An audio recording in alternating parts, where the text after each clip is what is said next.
नमस्कार दोस्तों, आइए एक बार फिर से आप सभी का कार्मिक कनेक्शन चैनल में स्वागत करता हूं और उम्मीद करता हूं आप सभी लोग ठीक होंगे। मैं आपको ये बता दूं कि यदि आपको अन्य नक्षत्रों के विषय में जानकारी चाहिए तो आप इस चैनल में दी गई प्लेलिस्ट में जाकर देख सकते हैं और अन्य नक्षत्रों के विषय में जानकारी ले सकते हैं। यदि आपको उन वीडियोस में बनाई गई बातें पसंद आए तो मैं आपसे यह आग्रह करूंगा कि इस चैनल को कृपया लाइक करें और सब्सक्राइब करें और इस तरह आप अपना प्यार हमें अवश्य दें।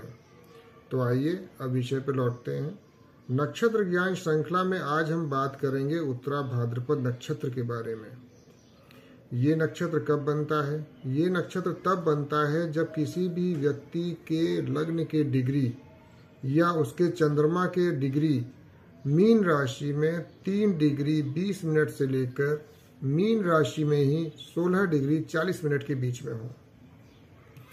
तो उत्तरा भाद्रपद नक्षत्र का जो आकार हमें आसमान में दिखाई देता है वो एक सुंदर पैरों की चौकी के आकार का है, या यूं कहें कि एक चारपाई की तरह है जिसके 4 पाए हैं। और इसका जो स्वामी हमारे शास्त्रों में वर्णित है वो है अहिर्बुधन्य। अहिर्बुधन्य यानी कि हमारे 11 रुद्रों में से एक है अहिर्बुधन्य। तो सबसे पहले हम भाद्रपद के शाब्दिक अर्थ को समझते हैं। भद्र का अर्थ होता है सुंदर और पद का अर्थ होता है पैर।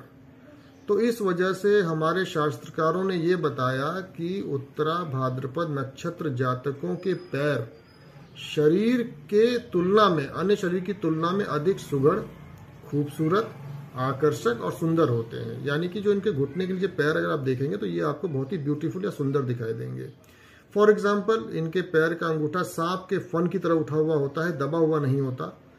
और पैर इतने सुंदर होते हैं कि कोई भी व्यक्ति इनके पैरों की तरफ मोहित हो सकता है, वो उसकी तारीफ किए बिना नहीं रह सकता। इनके पैरों की उंगलियां सही नाप की हो सकती हैं, एड़ी सुंदर हो सकती है, पैर का अंगूठा व नाखून भी लंबे और पॉइंटेड हो सकते हैं, वेल शेप्ड हो सकते हैं। तो इस प्रकार उत्तरा भाद्रपद जातक के शरीर का जो ऊपरी हिस्सा है वो भले ही उतना ज्यादा सुगढ़, बैलेंस्ड और वेल प्रोपोर्शनड ना हो, लेकिन इनके पैर बहुत खूबसूरत होते हैं। तो ये एक स्पेशल पेक्युलरिटी इनके बॉडीली अपीयरेंस में आपको विजिबल होगी। अच्छा, अब इसके स्वामी पर आते हैं। इसका स्वामी है अहिर्बुधन्य। तो हमारे पुराणों में एक नाम आता है अहिर्व्रग्न। तो व्रग्न क्या होता है? व्रग्न का अर्थ होता है जूड़ा या टॉप, जो हम लोग चुटिया बनाते हैं बालों का, एक जो यहाँ पे हम चुटिया टाइप की या चोटी टाइप की बनाते हैं, उसे कहते हैं व्रग्न।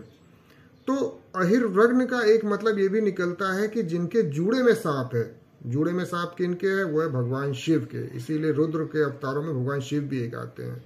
तो इसलिए उत्तरा भाद्रपद नक्षत्र में जो लोग पैदा होते हैं उनका जो सिर का ये वाला पोर्शन होता है थोड़ा ऊंचा होता है। जैसे आप किसी फल को या किसी गेंद को दोनों तरफ से दबा दे तो ये हिस्सा थोड़ा उठ जाएगा। तो इस प्रकार इनका जो ये टेम्पल ऑफ द हेड है ये थोड़ा सा उठा हुआ मिलेगा।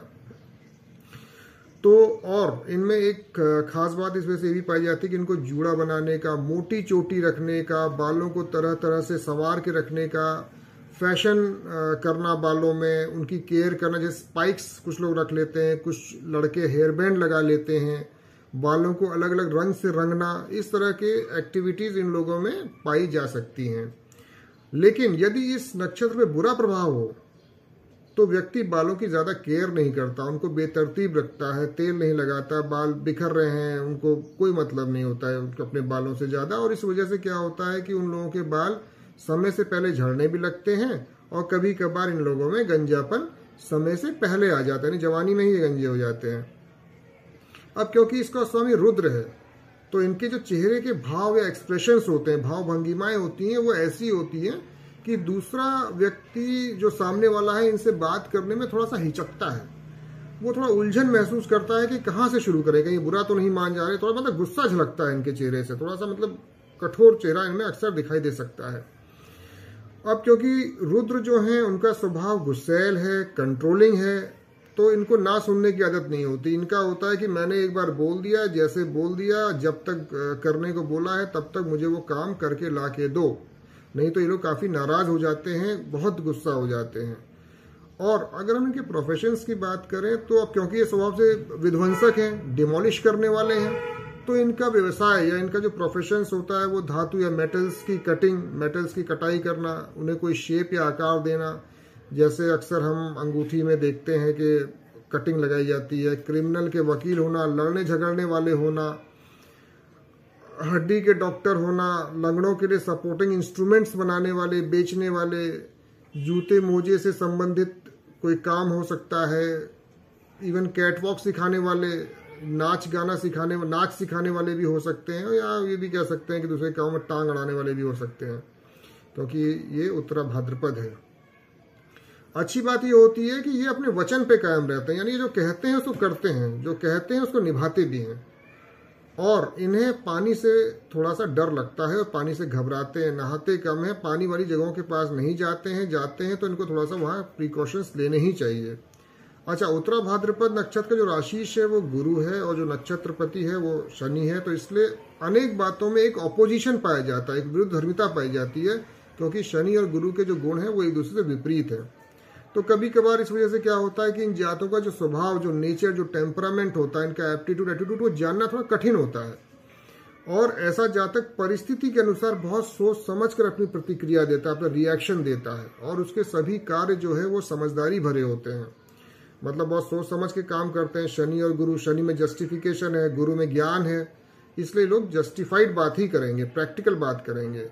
भावनाओं या आवेश में आकर ऐसा जातक निर्णय नहीं लेता, वो सोच समझ के ही काम करेगा। सारे प्रॉस एंड कॉन्स, सारे नुकसान फायदे सोच समझ कर ही आपको निर्णय देगा। उतावलापन इन लोगों में नहीं होता।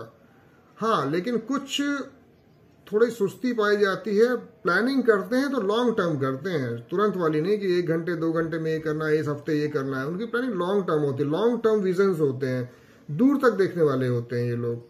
तो इस वजह से इनको एक अच्छी सफलता भी जीवन में प्राप्त होती है और ये अच्छे सलाहकार भी होते हैं। They are good counsellors. तो अगर आप इनसे कोई सलाह मांगेंगे तो आपको ये लोग अच्छी सहायता कर पाएंगे। तो ये उत्तरा भाद्रपद नक्षत्र वालों में एक अच्छी बात पाई जाती है। उत्तरा भाद्रपद जातक जो होता है वो गणना में बहुत कुशल होता नहीं, बहुत ही कैलकुलेटिव माइंड का होता है, एनालिटिकल, विश्लेषण प्रिय माइंड का होता है। इसलिए हर बात से पहले प्लानिंग करके चलते हैं और इस बात का पूरा ध्यान रखते हैं कि भाई कहाँ कहाँ पे फेलियर्स हो सकते हैं, और अगर वो फेलियर आया तो मैं उससे कैसे निपटूंगा, इस बात की पूरी प्लानिंग इनके पास होती है। और ये उत्तरा भाद्रपद नक्षत्र वालों का एक बहुत ही स्ट्रांग पॉइंट है, जिसको अगर वो जिंदगी में यूज करके चलें तो जीवन में आशातीत सफलता इनको अवश्य प्राप्त होती है। तो ये तो थी कुछ बातें उत्तरा भाद्रपद नक्षत्र के बारे में। अगले वीडियो में मैं आपसे बात करूंगा अपने 27वें नक्षत्र जो कि है रेवती नक्षत्र के बारे में। तो जब तक मैं अपना अगला वीडियो लेके आऊं तब तक के लिए मुझे आज्ञा दीजिए। और हाँ, अगर आपको ये वीडियो अच्छा लगा हो तो इसको लाइक और सब्सक्राइब जरूर कीजिए।